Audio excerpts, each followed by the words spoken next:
Hey guys, welcome back to my channel. Episode 2 में आपका स्वागत है। एपिसोड की स्टार्टिंग में हम वॉन जियोंग को देखते हैं जो कि सबसे छुप करके वान और गुंगतान से मिलने जाती है। ये इन दोनों से कहती है कि सब पूजा कर रहे हैं, अगर हम अभी भाग गए तो किसी को भी पता नहीं चलेगा। वॉन जियोंग वांग की बेड़ियां खोल रही होती है और उसे देख करके वान के अंदर का डीमन जाग जाता है और उसे काट लेता है। वॉन जियोंग को दर्द तो बहुत होता है पर वो उफ तक नहीं करती और उससे कहती है, मुझे पता है कि तुम डर गए होगे ना, कोई बात नहीं, तुम्हें पता है बाहर की दुनिया ना बहुत बड़ी और बहुत सुंदर है, वहाँ तुम्हें कोई भी बंद नहीं करेगा, तुम जहाँ चाहो वहाँ जा सकते हो, तो जल्दी से चलो, ये हमारे पास आखिरी चांस है। फिर ये तीनों बाहर आ जाते हैं और बाहर की दुनिया को देख करके बहुत ही ज्यादा खुश होते हैं। इधर सबको पता चल जाता है कि बच्चे भाग गए हैं तो सब उन्हें ढूंढने लग जाते हैं। यहाँ जियोंग की हालत वान के काटने की वजह से बहुत ज्यादा खराब हो जाती है और वो बेहोश हो जाती है, जिसे वान वापस ले आता है और गुंगतान भी पकड़ा जाता है। सब जियोंग को अंदर ले जाते हैं और उसके बाद वो वान और गुंगतान को बहुत ही बुरी तरह मारते हैं, इतना कि इन दोनों की हालत बहुत ज्यादा खराब हो जाती है। रात में जियोंग इन दोनों से मिलने आती है और वान से कहती है, क्या तुम ठीक हो? ये सब मेरी वजह से हुआ ना?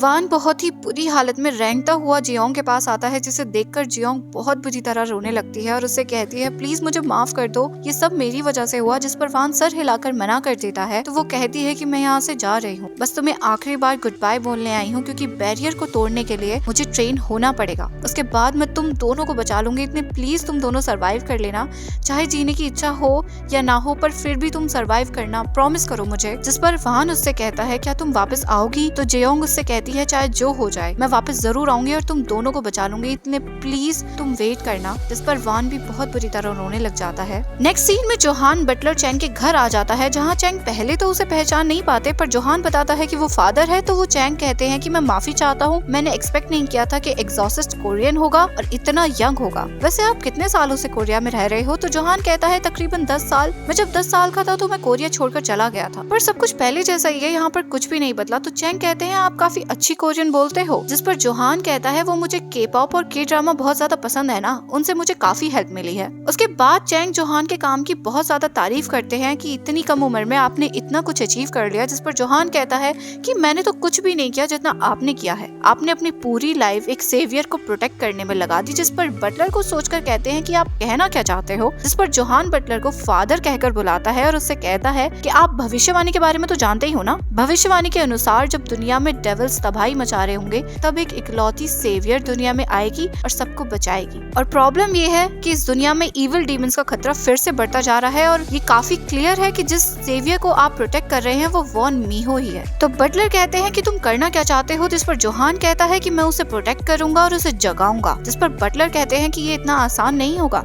तो जोहान कहता है कि आप मेरी काबिलियत पर शक कर रहे हैं, मैं इतना कैपेबल हूँ जितना आप सोच भी नहीं सकते। बटलर जोहान से कहता है कि मैं आपको मीहो से अपने भतीजे के तौर पर मिलवाऊंगा। जिस पर जोहान कहता है कि मैं उससे मिलने के लिए बहुत ही ज्यादा बेताब हूँ। वैसे आपको ब्लैक सूट वाले पर्सन के बारे में कुछ पता है? तभी वो कुछ सोचने लगता है और सीन पास में जाता है, जहाँ पर मीहो ने बटलर को कार मंगाने के लिए कॉल किया था, पर नेटवर्क न होने की वजह से वो कॉल कट हो गया था और बटलर मीहो की बात नहीं सुन पाया था, जिस वजह से बटलर को मीहो की बहुत ही ज्यादा चिंता हो गई थी। इधर सेक्रेटरी कांग जो डीमन बन गए थे वो मीहो पर अटैक कर देते हैं, पर वान उसका हाथ काट देता है। उसके बाद वो कुछ मंत्र पढ़ता है और आसपास एक दीवार क्रिएट कर देता है। उसके बाद डीमन मीहो पर दोबारा अटैक करने वाला होता है, पर वान उस अटैक को अपने ऊपर ले लेता है और उसे कुछ भी नहीं होता। उसके बाद तो वो डीमन को उड़ा उड़ा कर मारता है और एंड में वो डीमन के टुकड़े टुकड़े कर देता है, जिससे डीमन मर जाता है और उसके बाद एक पत्थर बन जाता है जिसे वान उठा लेता है। वो मीहो के पास जाता है, जहाँ वो उससे कहती है कि तुम कौन हो, पर तभी वहाँ पर बटलर पुलिस को लेकर आ जाते हैं। तो वो उससे कहता है कि यहाँ से भागने की कोशिश मत करना, तभी तुम सरवाइव कर पाओगे, और वहाँ से गायब हो जाता है। बटलर पुलिस को लेकर के मीहो के पास आ जाते हैं, जहाँ पर मीहो पुलिस को सब कुछ बता देती है कि कैसे यहाँ पर डीमन था और एक डेविल इंसान ने उस डीमन को मार दिया और उसके टुकड़े टुकड़े कर दिए। जिस बात पर ऑफिसर्स हंसने लग जाते हैं, जिस पर मीहो कहती है कि मैं जानती हूँ कि मैं जो बातें कर रही हूँ उस पर यकीन करना बिल्कुल भी आसान नहीं होगा, मुझे खुद भी यकीन नहीं हो रहा जो मैंने देखा, पर मैं जो कह रही हूँ वो सब कुछ सच है। वो बटलर से कहती है कि आप प्लीज मेरे लिए एक प्राइवेट जेट मंगवाओ, मुझे अब यहाँ और नहीं रहना है, मैं सियोल आज के आज ही वापस जाना चाहती हूँ। जिस पर चैंग कहते हैं कि आप जाइए, मैं कुछ करता हूँ। नेक्स्ट सीन में मीहो अपने रूम में डरी हुई बैठी होती है और बटलर उसके रूम के बाहर खड़ा होता है। उसके पास उसके फादर का फोन आता है, तो वो उसे बातें बनाकर समझा देते हैं कि मीहो के लिए सब कुछ नया है और उसे सेटल होने में थोड़ा सा टाइम लगेगा, आप चिंता मत कीजिए, मैं उस पर पूरी नजर रखूंगा। जिनकी बातें सुनकर मीहो किसी को कॉल करती है और एयरपोर्ट चली जाती है। यहाँ हम एक सस्पिशियस पर्सन को नोटिस करते हैं, जो आई थिंक गुंगतान होता है, जिसका चेहरा अभी हमें दिखाया नहीं जाता, और ये अपना हाथ काट के अपने खून को एक पत्थर पे डालता है और कुछ मंत्र पढ़ता है और उस स्टैचू में से एक काला धुआं निकलता है। मियो एयरपोर्ट पहुंच जाती है, जहाँ पर हम एयरपोर्ट के अंदर वही काला धुआं जाते देखते हैं, जो कि एक ऑफिसर के अंदर घुस जाता है और उसे पोजेस कर लेता है। मियो अपने टिकट्स लेने की कोशिश करती है, पर वो रिसेप्शनिस्ट वहाँ पर मियो का नाम देखते ही उसे रोक देती है और उसे जाने नहीं देती। मियो बहुत ट्राई करती है, पर वो उसे जाने ही नहीं देती और तभी वहाँ पर एक और ऑफिसर आता है और मियो को अपने साथ चलने के लिए बोलता है। वो उसे अंदर ले जाकर बिठा देता है और किसी को कॉल करके बताता है कि मियो यही है। वो मियो से कहता है कि मैं माफी चाहता हूँ, मुझे ऑर्डर्स मिले हैं आपको प्रोटेक्ट करने के, तो जब तक आपको कोई पिक करने के लिए नहीं आएगा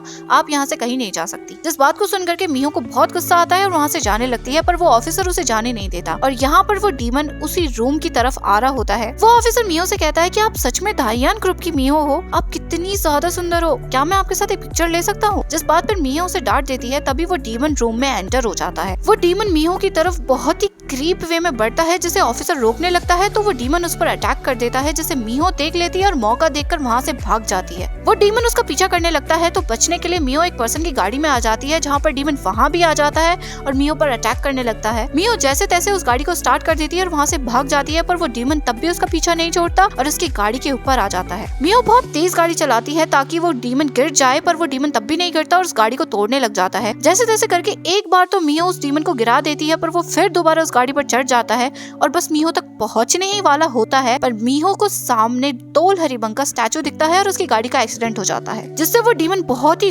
दूर जाकर गिरता है, पर थैंकफुली मियो को कुछ नहीं होता। मियो उस डीमन को देख करके एक घर में जाकर छिप जाती है, जहाँ वो डीमन भी उसे ढूंढने लगता है। मियो जैसे तैसे करके उससे छिपकर भागने लगती है, पर वो गलती से आवाज कर देती है, जिसे डीमन सुन लेता है और उस पर अटैक करने के लिए भागता है। इससे पहले कि वो उस पर अटैक करता, वान उस पर अपना चाकू मार देता है और वो डीमन गिर जाता है। इधर वान बहुत ही फनी वे में बैठा होता है, जिसके पास मियो आकर उससे कहती है कि प्लीज नीचे आओ, प्लीज मुझे बचा लो, प्लीज कुछ तो करो, प्लीज मुझे बचाओ। जिसकी बात वान नहीं सुन रहा होता है, तो मियो उससे कहती है कि पागल आदमी नीचे आओ और मुझे बचाओ। वो डीमन उठने लगता है, जिसे वान देख लेता है और फिर उसके बाद क्या, वान उसे बहुत ही बुरी तरह मारता है। वो डीमन भी वान पर अटैक तो करता है, पर वान इतना ज्यादा स्ट्रॉन्ग होता है कि उसे कोई फर्क नहीं पड़ता। वान इसे बहुत ही बुरी तरह मारता है और एंड में उसके भी टुकड़े टुकड़े करके उसे मार देता है। उसके बाद फिर वो डीमन एक पत्थर में कन्वर्ट हो जाता है, जिसे वान फिर से उठा लेता है। मियो उसके पास आकर कहती है कि ये क्या है, तो वो बताता है कि जब लस्ट डीमन मर जाते हैं तो इस पत्थर में कन्वर्ट हो जाते हैं। वैसे तुम्हें सच में कुछ याद नहीं है। जिस पर वो कहती है कि मुझे क्या याद होना चाहिए। जिस बात को सुनकर वान जाने लगता है, तो वो उसे रोक कर कहती है कि प्लीज ऐसे मत जाओ, कम से कम मुझे कुछ तो समझाओ। वो उसे कहती है कि तुम्हें पता है सेक्रेटरी कॉन्ग एकदम अजीब से हो गए थे, उनके बड़े बड़े नाखून, काली आंखें और उनके मुंह से कीड़े निकल रहे थे। जिस पर वान कहता है कि वो लस्ट डीमन बन गया था, एक ऐसी ईवल शक्ति जो कि शुरू से धरती पर है और ये लोगों को मारकर उनकी फॉर्म में रहती है और जिंदगी भर जीती है। वो हर जगह है और कभी भी कहीं से भी आ सकते हैं। तो मियो कहती है कि इसका मतलब सिर्फ तुम लस्ट डीमन को मार सकते हो। जिस पर वो हाँ में जवाब देता है। तो वो कहती है पर ये सब मेरे पीछे क्यों पड़े हैं। तो वो कहता है क्योंकि यही तुम्हारी किस्मत में लिखा है। तो वो कहती है कि क्या किस्मत, मॉन्स्टर्स के हाथों से मरना, ये है मेरी किस्मत। तो कहता है कि अगर तुम नहीं समझोगी तो मारी जाओगी। उससे पूछती है कि क्या ये सब जीजू आइसलैंड में ही है, क्या वो बाहर भी आ सकते हैं, सियोल, अब्रॉड, क्या वो वहाँ भी आ सकते हैं। तो वो कहता है कि तुम जहाँ जहाँ जाओगी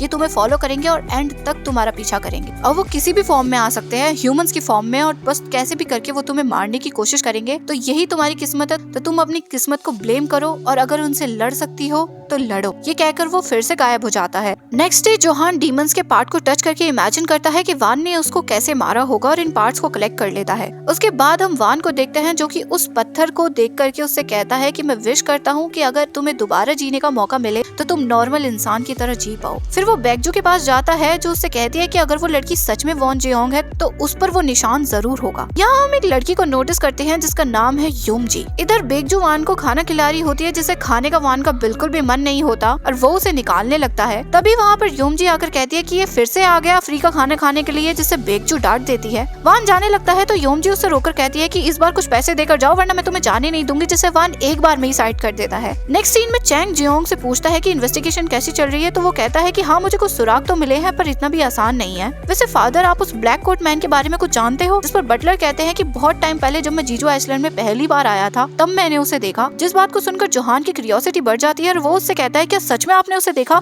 वो कैसा दिखता है, क्या वो खतरनाक दिखता है, वो कौन से वेपन्स यूज करता है, उसके पास क्या है, क्या वो लस्ट डीमन बन गया। तो बटलर कहते हैं कि जब तुम उससे मिलोगे ना तुम्हारी एक्साइटमेंट डर में बदल जाएगी। तो जोहान कहता है कि डर खौफ, एक्शन, ये सभी तो मेरी स्पेशलिटी है। नेक्स्ट सीन में हम मियो की गर्दन पर एक निशान नोटिस करते हैं, जिसे टच करते हुए वो वान की बातें सोच रही होती है कि उसने कहा था कि वो जहाँ जाएगी डीमंस उसके पीछे पीछे आएंगे। तभी वहाँ पर बटलर उसके लिए टी लेकर आते हैं, जिन्हें वो कहती है कि आपने मेरे साथ ऐसा क्यों किया, आपने मुझे जाने से क्यों रोका। तो वो कहते हैं कि मैंने जो किया आपके भले के लिए किया। फिर मियो स्लीपिंग पिल्स लेने लगती है, जिसे रोककर बटलर उसे चाय पीने को बोलते हैं, जिनके सामने तो वो स्लीपिंग पिल्स नहीं खाती पर उनके जाने के बाद खा लेती है। उसके बाद वो सोने की कोशिश करती है और भगवान का नाम लेती है कि मैं हर हफ्ते चढ़ जाऊंगी, सारे मंदिरों में जाऊंगी, पर प्लीज मुझे बचा लो। तभी वो कुछ आवाज नोटिस करती है, पर पहले तो वो डर के अपना मुंह ढक लेती है, पर ये क्यूरियोसिटी भी ना। वो बाहर आकर देखती है तो हवा की रफ्तार से वान उसके रूम में एंटर हो जाता है। वो उससे कहती है कि तुम यहाँ कैसे आए। तो वो कहता है क्या तुम्हें जानना है। तो वो कहती है कि नहीं मुझे नहीं जानना। उनसे कहती है क्या वो मॉन्स्टर्स यहाँ भी आ सकते हैं, क्या वो यहाँ भी हैं। जिस पर वान टेबल पर एक पत्थर रखकर कहता है कि अब वो यहाँ नहीं आ सकते। फिर वो उससे कहती है कि वो कितने हैं,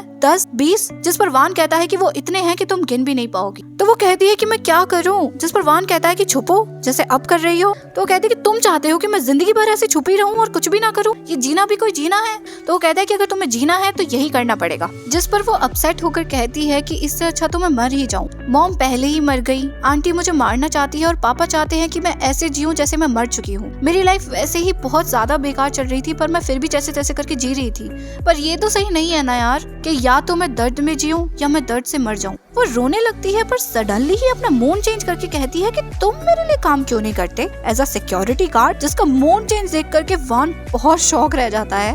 वो कहती है कि प्लीज मुझे प्रोटेक्ट करो, इसमें गलत क्या है, वैसे भी तुम मुझे यहाँ पर प्रोटेक्ट करने के लिए आए थे ना। तो वान कहता है कि नहीं, बिल्कुल भी नहीं। तो वो कहती है कि फिर तुम यहाँ क्या करने आए थे, मुझे फॉलो कर रहे थे क्योंकि तुम मुझसे पहली नजर में प्यार कर बैठे, नहीं ना, तो मुझे प्रोटेक्ट करो प्लीज। जिसकी बातें सुनकर वांग कहता है कि तुम पागल हो गई हो क्या, तुम्हें लगता है कि तुम इस लायक हो। तो वो कहती है कि बताओ तुम्हें कितने पैसे चाहिए, और वो एक कॉन्ट्रैक्ट बनाती है। वो उससे कहती है कि क्या तुम्हारे पास कोई आइडेंटिफिकेशन है। जिस बात पर वान उसे देखने लगता है तो कहती है अच्छा नहीं है। वो कहती है कि क्या तुम कहीं पर रहते हो, क्या तुम्हारे पास कोई फोन नंबर है। जिस बात पर वान उसे फिर घूरने लगता है तो वो कहती है कि कोई बात नहीं, तुम चिंता मत करो, मैं तुम्हें नया फोन नंबर दिलाऊंगी, मैं तुम्हें नया फोन गिफ्ट करूंगी। अच्छा चलो अपना नाम बताओ। जिस पर वान अपना नाम वान बताता है तो वो कहती है बस वान, आगे पीछे कुछ नहीं। फिर वो कॉन्ट्रैक्ट पढ़ती है और बोलती है कि ये कॉन्ट्रैक्ट मेरे और तुम्हारे बीच में है, और तुम मुझे रोज लस्ट डीमन से प्रोटेक्ट करना और बदले में मैं तुम्हें पैसे दूंगी, तो तुम मुझे अपनी सैलरी बता दो। जिसकी बचकानी बातें सुनकर वान को गुस्सा आ जाता है और वहाँ से जाने लगता है और कहता है कि ये मजाक मेरे साथ मत करो। वो जाने लगता है तो मियो उसे रोक कर कहती है कि प्लीज मत जाओ, प्लीज बस आज रात यहाँ रुक जाओ, मुझे बहुत ही ज्यादा डर लग रहा है। फिर उसे स्लीपिंग पिल्स का नशा होने लग जाता है और वो बड़बड़ाते हुए सो जाती है, जिसे वान सोते हुए देखता रहता है। वो उसके पास बैठ जाता है और उसकी गर्दन पर वही निशान नोटिस करता है और बेकजो की बातें याद करता है कि उन्होंने कहा था कि अगर ये लड़की वॉन जियोंग है तो इसके पास कोई निशान जरूर होगा। मिहो सोते हुए परेशान हो रही होती है तो वान उसे कुछ मंत्र पढ़कर शांत कर देता है। अगले दिन मिहो बहुत ही सुकून से उठती है और उठते ही उस कॉन्ट्रैक्ट को देखती है जिस पर वान ने साइन तो कर दिया था पर अपनी सैलरी नहीं लिखी थी। इधर वान ग्रेवयार्ड में खड़ा होकर पुराना टाइम याद कर रहा होता है जहाँ मिहो ने कहा था कि वो वापस आएगी, और वो खुद से कहता है कि तुमने मुझसे ऐसा प्रॉमिस क्यों किया। तभी वान को कोई आवाज लगाता है और हम देखते हैं कि बड़े होने के बाद वॉन जियोंग वापस आई थी और वो बिल्कुल मिहो की तरह दिख रही थी। वॉन जियोंग को देख करके वान के अंदर का डीमन दोबारा से जाग जाता है और वो वॉन जियोंग को मार देता है, और इसी मोमेंट पे हमारा ये एपिसोड यहीं खत्म हो जाता है। मिलते हैं नेक्स्ट एपिसोड में गाइस। अगर आपको वीडियो पसंद आई हो तो प्लीज लाइक करना मत भूलिएगा, क्योंकि आप वीडियो को लाइक नहीं करते हो, और अपने दोस्तों के साथ शेयर करना तो बिल्कुल भी मत भूलिएगा। मिलते हैं नेक्स्ट एपिसोड में गाइस, तब तक के लिए बाय गाइस।